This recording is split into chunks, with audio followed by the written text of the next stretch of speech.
Ahora, en el capítulo 17, el tema es la transfiguración. El muchacho poseído del demonio y los discípulos sin fe, y el pago que Jesús hace del impuesto del templo por medio de un milagro. El versículo 28 de Mateo 16 pertenece en realidad al capítulo 17, como dijimos, porque el capítulo 17 explica lo que nuestro Señor quiso decir cuando hizo esta declaración siguiente, aquí en el versículo 28. De cierto os digo que hay algunos de los que están aquí que no gustarán la muerte hasta que hayan visto al Hijo del Hombre viniendo en su reino. Jesús había anunciado que había algunos allí que no gustarían la muerte hasta que vieran al Hijo del Hombre viniendo en su reino. La exactitud de estas palabras se comprueba por medio de un examen detenido de las palabras de uno de los testigos presenciales de la transfiguración. Leamos para ello en la segunda carta del apóstol Pedro, capítulo 1, versículos 16 al 18. Porque no os hemos dado a conocer el poder y la venida de nuestro Señor Jesucristo, siguiendo fábulas artificiosas, sino como habiendo visto con nuestros propios ojos su majestad. Pues cuando Él recibió de Dios Padre honra y gloria, le fue enviada desde la magnífica gloria una voz que decía, Este es mi Hijo amado, en el cual tengo complacencia. Y nosotros oímos esta voz enviada del cielo cuando estábamos con Él en el Monte Santo. Hasta aquí lo que dice Pedro. Ahora, ¿cómo fue cumplida la declaración de Jesús para los apóstoles en aquel día?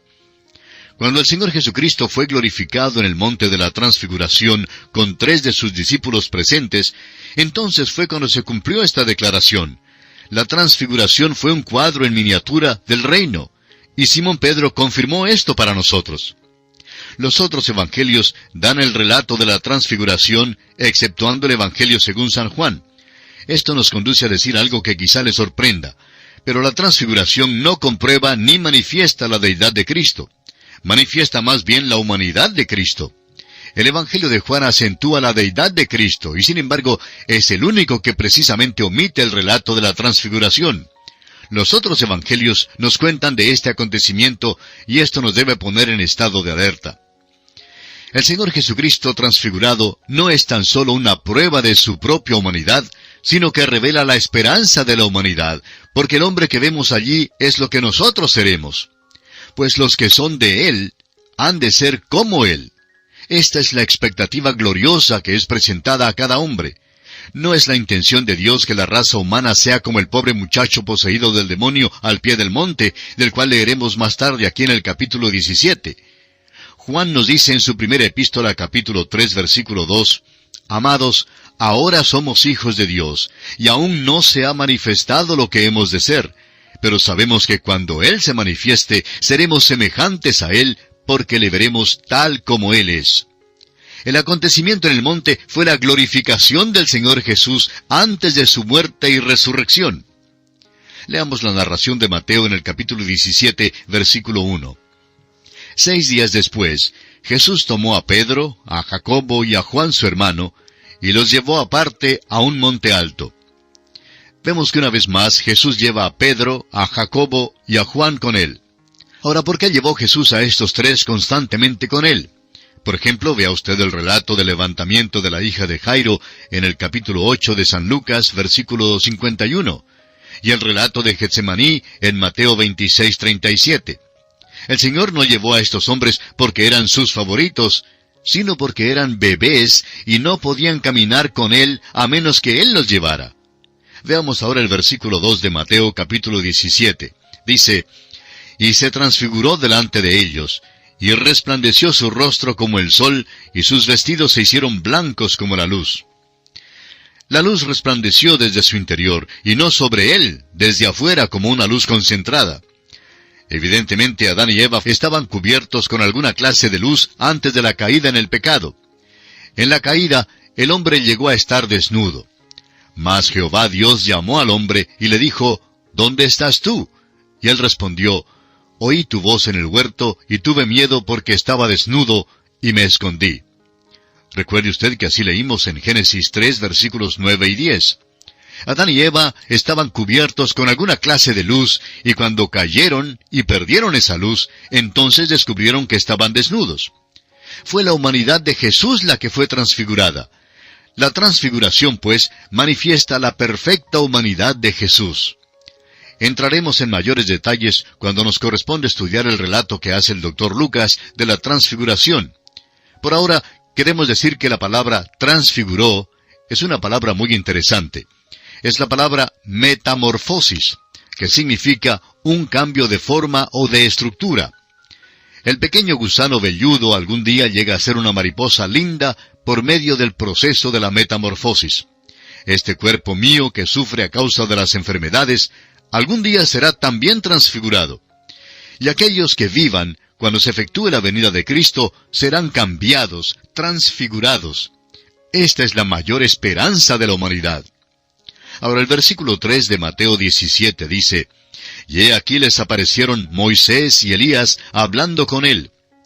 Moisés era el representante de la ley y Elías era el representante de los profetas. Moisés había muerto y Elías había salido de este mundo en un carro de fuego.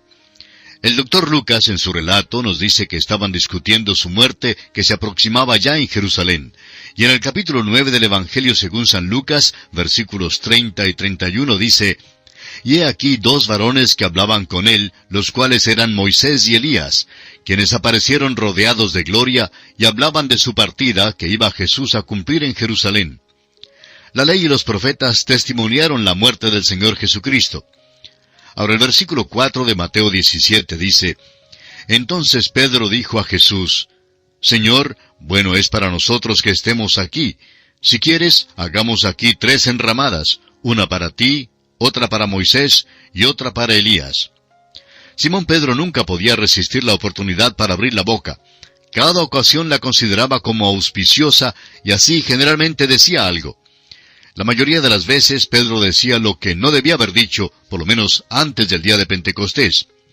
Pedro trataba de poner a Moisés y a Elías a la par de Jesús, y por supuesto justamente fue reprochado. Ahora Lucas ofrece la explicación de esta indiscreción de Pedro declarando, no sabiendo lo que decía. Pedro debió haberse quedado callado más bien. Ahora el versículo 5 dice, mientras él, es decir, Pedro, aún hablaba, una nube de luz los cubrió, y he aquí una voz desde la nube que decía, «Este es mi Hijo amado, en quien tengo complacencia. A él oíd». Este es el testimonio de Dios el Padre a Jesús el Hijo. Jesús es la autoridad final en asuntos de la revelación. Lo que Moisés, Elías y los profetas tenían que decir fue maravilloso. El escritor a los Hebreos dice en el capítulo 1, versículos 1 y 2, Dios, habiendo hablado muchas veces y de muchas maneras en otro tiempo a los padres por los profetas, en estos postreros días nos ha hablado por el Hijo, a quien constituyó heredero de todo y por quien asimismo hizo el universo. El Señor Jesús, quien vino a esta tierra, es la revelación final de Dios al hombre. El Padre dijo, «Este es mi Hijo amado, en quien tengo complacencia. A él oíd». Esta es una gran declaración, y el Padre nunca ha dicho palabras así como estas a ningún otro, porque el Señor Jesucristo es el único que por siempre ha complacido a Dios. Usted y yo, amigo oyente, nunca llegaremos a la presencia de Dios sino hasta cuando estemos en Cristo por la fe. Cuando aceptamos a Cristo como nuestro Salvador, entramos entonces a formar parte del cuerpo de creyentes y tenemos la certeza de que algún día viviremos con Dios. Veamos ahora los versículos 6 al 8 de este capítulo 17 de Mateo. Al oír esto los discípulos se postraron sobre sus rostros y tuvieron gran temor. Entonces Jesús se acercó y los tocó y dijo, «Levantaos y no temáis». Y alzando ellos los ojos, a nadie vieron sino a Jesús solo. ¿Desea usted, amigo oyente, tener un buen lema para su vida? Subraya las palabras Jesús solo en su Biblia. Este es un buen lema para todos nosotros. Él es el único camino a la salvación. Él es la única autoridad. Ahora el versículo 9 dice, «Cuando descendieron del monte, Jesús les mandó diciendo, no digáis a nadie la visión, hasta que el Hijo del Hombre resucite de los muertos». Los discípulos no debían referirse a la transfiguración de Cristo, sino hasta después de su resurrección. Iba a ser parte de la historia del Evangelio, porque nos muestra que Él es el perfecto Cordero de Dios. Él había sido probado por 3 años, fue hallado sin mancha, y ahora está en camino a la cruz para morir por los pecados del mundo. Él era el único que podía morir y procurar nuestra salvación. Por eso es muy importante que entendamos el significado de la transfiguración. Es la máxima esperanza del género humano hoy en día. La esperanza del género humano no se halla en la ciencia ni en la educación. Tanto la una como la otra nos están desilusionando hoy en día.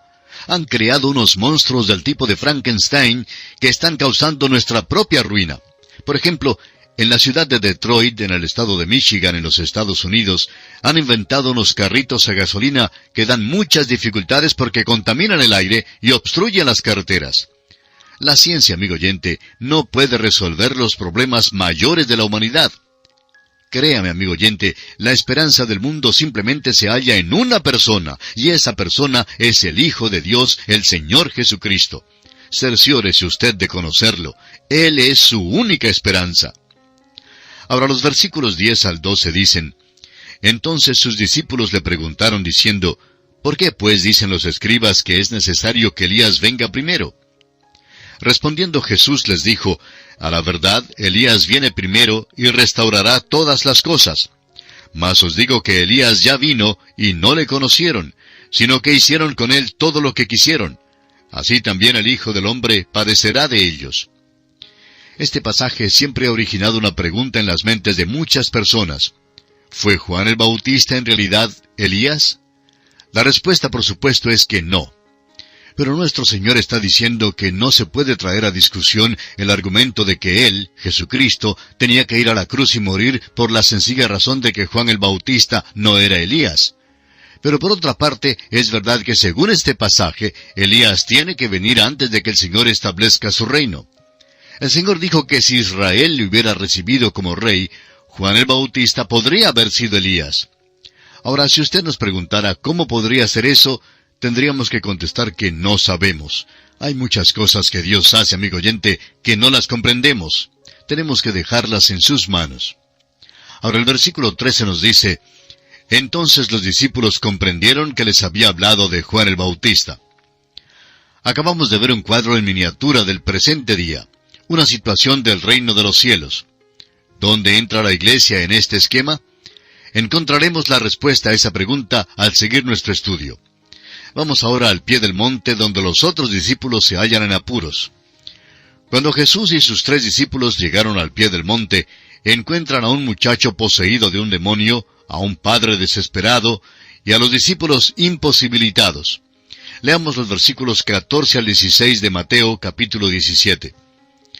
Cuando llegaron al gentío, vino a él un hombre que se arrodilló delante de él, diciendo: Señor, ten misericordia de mi hijo, que es lunático, y padece muchísimo, porque muchas veces cae en el fuego y muchas en el agua.